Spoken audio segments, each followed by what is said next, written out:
Welcome to my YouTube channel Dignity Plus. My name is Garima. Hello everyone.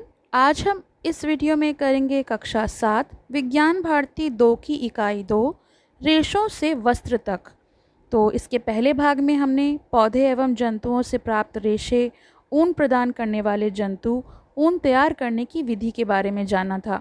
और इस भाग 2 में हम रेशम कीट का जीवन चक्र, रेशम प्राप्त करना और दैनिक जीवन में जंतु रेशों की उपयोगिता एवं महत्व के बारे में पढ़ेंगे। तो चलिए वीडियो को शुरू करते हैं। इससे पहले मैं आपको बता दूं कि भाग 1 का लिंक डिस्क्रिप्शन में है, तो आप वहां से जाकर उसे देख सकते हैं। रेशम रेशम यानी सिल्क। रेशम एक प्राकृतिक रेशा है, ये नेचुरल है, जो रेशम कीट यानी सिल्क वॉर्म के कोकून से प्राप्त होता है। प्राचीन काल में जो राजसी वस्त्र थे, यानी जो राजा महाराजाओं के कपड़े थे, वो रेशम से ही बने होते थे। रेशमी वस्त्र हल्के, चिकने, मजबूत, टिकाऊ तथा आकर्षक होते हैं। रेशम का आविष्कार चीन देश में हुआ था।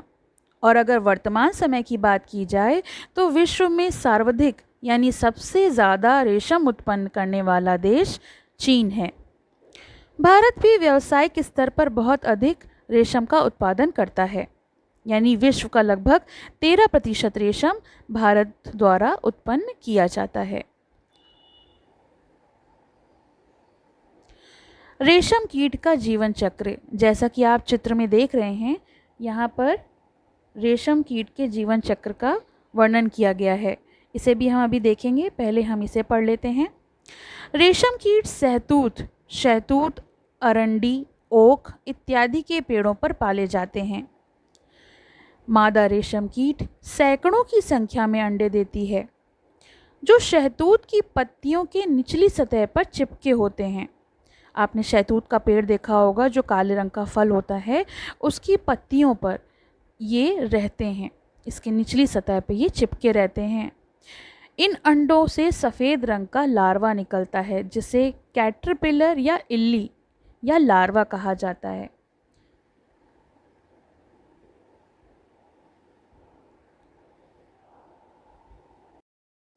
ये देखिए, इसमें पत्ती पे अंडे जो हैं वो चिपके हुए हैं और उनसे ही लार्वा या इल्ली बनती है। इसके बाद ये इल्ली जो है कोकून में परिवर्तित होती है और उसके बाद वयस्क रेशम कीट प्राप्त होता है। तो ये रेशम कीट का जीवन चक्र होता है। आगे पढ़ लेते हैं।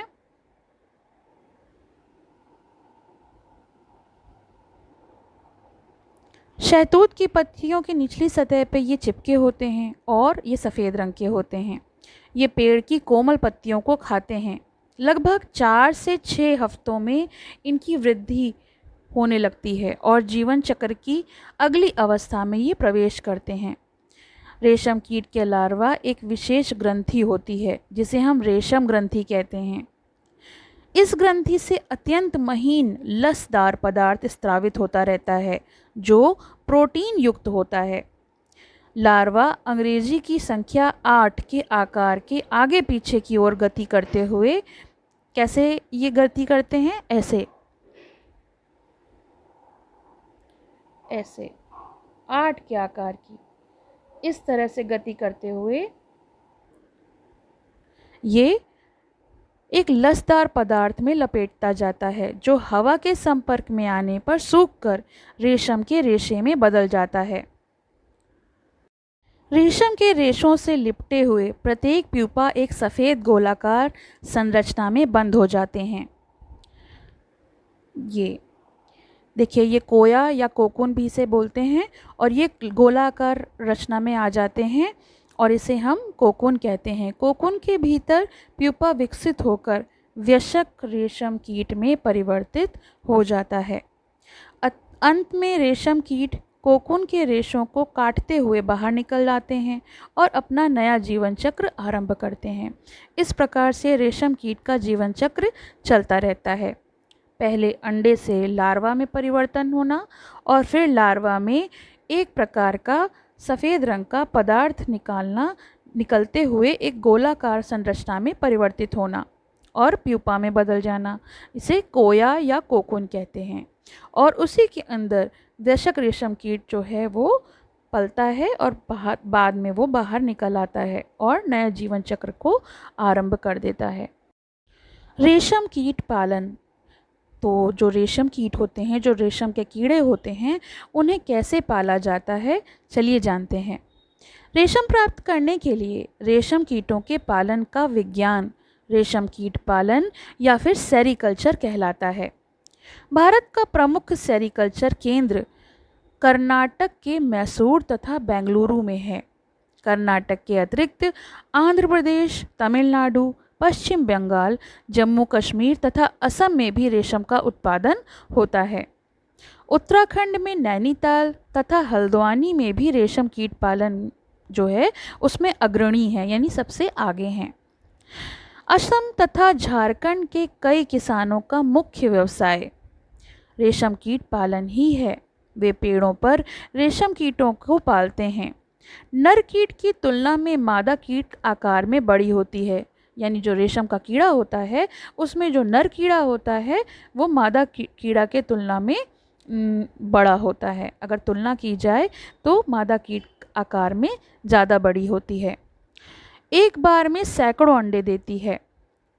किसानों द्वारा इन अंडों को सावधानी पूर्वक कागज़ या कपड़े की पट्टियों पर इकट्ठा करके इनको पाला जाता है या बेचा जाता है।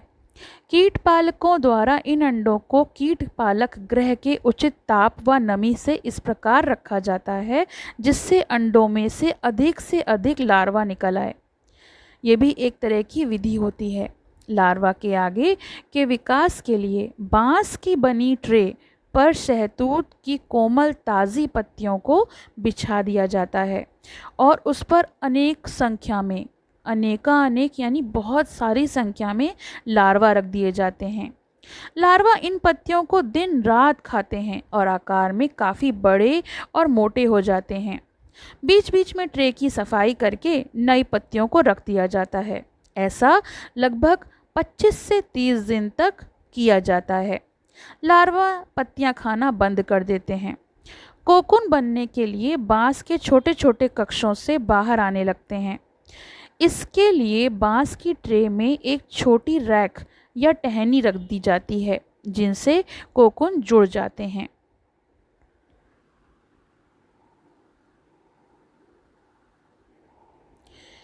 कोकून से रेशम कैसे प्राप्त करते हैं? तो जैसा कि मैंने अभी आपको बताया कि कोकून जो है अपने चारों ओर एक लसदार पदार्थ, सफ़ेद रंग का लसदार पदार्थ 8 की आकार में के रूप में बुनता है और वो जो है पूर्ण कोकून बन जाने पर रेशम जो प्राप्त करने की विधि है वो हम यहाँ पर देखेंगे। पूर्ण कोकून बन जाने पर इन्हें इकट्ठा कर लिया जाता है। रेशम प्राप्त करने के लिए प्यूपा से वयस्क कीट बनने तक पूर्वी कोकून को एकत्रित करके उसे उबलते पानी में लगभग 15 मिनट तक डाल दिया जाता है। यानी जो प्यूपा वाली स्टेज होती है उसमें उस स्थिति से वयस्क कीट बनने की स्थिति के बीच में ही इसे हम खौलते उबलते पानी में 10 से 15 मिनट तक डाल देते हैं। इससे कोकून के चारों ओर लिपटा हुआ जो रेशम का रेशा होता है वो अलग हो जाता है और रेशम के रेशे उससे अलग हो जाते हैं। इस तरीके से जो चिपचिपा पदार्थ होता है वो पानी में घुल जाता है और रेशम अधिक लंबे और उच्च कोटि के होते हैं। ध्यान देने की बात ये होती है कि प्यूपा से वयस्क कीट बन जाता तो कोकून के रेशों को काटकर बाहर निकल जाता। ऐसा कोकून से प्राप्त रेशों की गुणवत्ता निम्न स्तर की हो जाती है। रेशम के रूप में उपयोग के लिए कोकून में से रेशे निकालने की प्रक्रिया रेशम की रीलिंग कहलाती है। जैसे कि हमने पहले पढ़ा था कि किस प्रकार से हम ऊन बनाते हैं, उसमें भी कई विधि थी, कई चरण थे। वैसे ही इस प्रक्रिया को हम रीलिंग कहते हैं। इस प्रक्रिया में लगभग 4 से 8 कोकून के रेशों को एक साथ मिलाकर रेशम का धागा बनाया जाता है।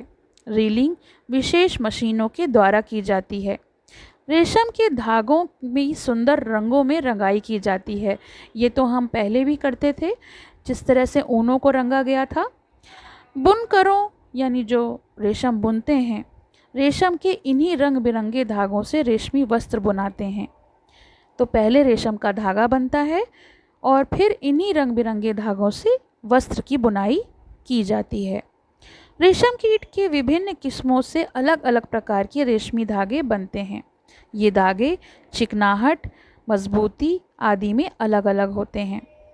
सबसे प्रचलित रेशम शहतूत के रेशम कीट से प्राप्त होता है, यानी जो शहतूत की पत्तियां खाता है, जो रेशम का कीट शहतूत के पेड़ पर रहता है, उससे सबसे अच्छी किस्म का रेशम मिलता है। इनके अतिरिक्त ओक, अरंडी आदि के पेड़ों की पत्तियों पर पाए जाने वाले रेशम कीट भी टसर सिल्क, मूंगा सिल्क, कोसा सिल्क, एरी सिल्क आदि प्राप्त किए जाते हैं। कुछ और भी जानते हैं, अन्य फैक्ट या अन्य तथ्य जो हैं वो भी हमें पढ़ने चाहिए। पहला दिया है, रेशम कीट के एक कोकुन 300 मीटर से लेकर 900 मीटर तक की लंबा धागा जो है तैयार होता है। 1 किलोग्राम रेशम प्राप्त करने के लिए 5500 कोकूनों की आवश्यकता होती है। रेशम कीट पालन में लगभग 1% कोकून से रेशम प्राप्त न करके उन्हें वयस्क रेशम कीट बनकर तैयार होने के लिए छोड़ दिया जाता है, ताकि रेशम निर्माण के लिए पुनः नया जीवन चक्र प्रारंभ हो सके। क्योंकि अगर रेशम कीट ही नहीं होंगे तो अंडे कहाँ से आएंगे। इसलिए लगभग 1% कोकून से रेशम प्राप्त ना ही किया जाता है और उनसे वयस्क रेशम कीट बनने के लिए उन्हें छोड़ दिया जाता है। दैनिक जीवन में जंतु रेशों की उपयोगिता एवं महत्व। तो जो हमें एनिमल फाइबर्स मिलते हैं, तो हमारी डेली लाइफ में उनका क्या यूज़ है, क्या इम्पोर्टेंस है, ये देखेंगे। हम अपने दैनिक जीवन में जिन जंतु रेशों का उपयोग करते हैं, उनमें से प्रमुख रूप से भेड़ों के बालों से प्राप्त ऊन तथा रेशम कीट से कोकून के प्राप्त रेशमी धागे हैं। इन जंतु रेशों का उपयोग विविध प्रकार के वस्त्रों में बनाने में किया जाता है। जैसे कि ऊन की उपयोगिता के बारे में जानें तो हम जाड़े के मौसम में ठंड से बचने के लिए ऊन का इस्तेमाल करते हैं, और जिसका उपयोग स्वेटर, शॉल, कंबल, लोई, टोपी, जैकेट आदि बनाने में किया जाता है। इससे हम ठंड से बच सकते हैं। ऊनी रेशों के बीच वायु अधिक मात्रा में भर जाती है, जो ऊष्मा के कुचालक की भांति काम करते हैं।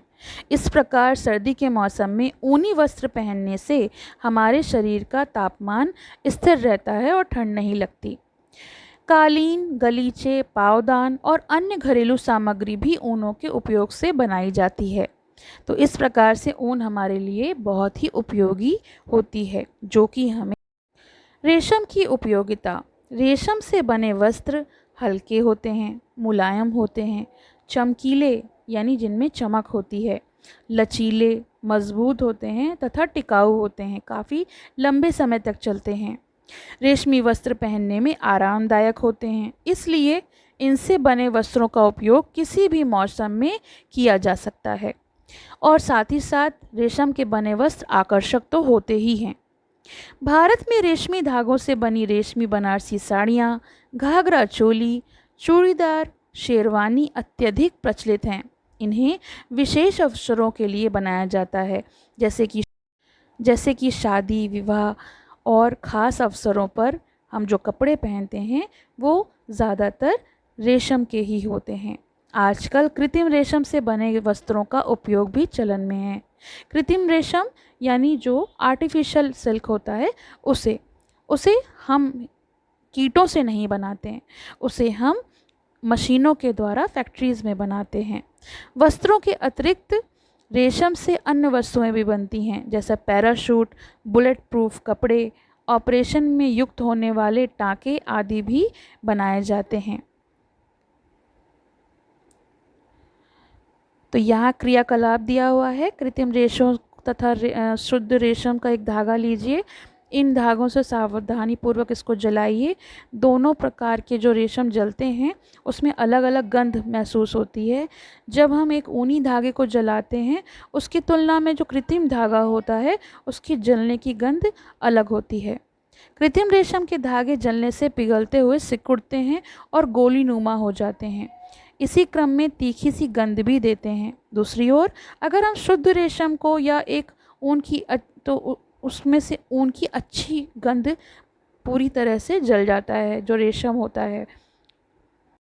तो ये तो हो गई पाठ की व्याख्या। आपको कैसी लगी ये कमेंट सेक्शन में ज़रूर बताएं। कोई सुझाव हो तो वो भी ज़रूर बताएं, और अगर आपको पसंद आया हो तो लाइक का बटन दबाएं और ज़्यादा से ज़्यादा शेयर करें। इस पाठ के प्रश्न अभ्यास आपको जल्द ही मिल जाएंगे, तो मेरे चैनल को सब्सक्राइब करके बेल आइकन को प्रेस करना ना भूलें, जिससे कि आपको वीडियोस टाइम पर मिल सकें। Hit the subscribe button and press the bell icon for new updates.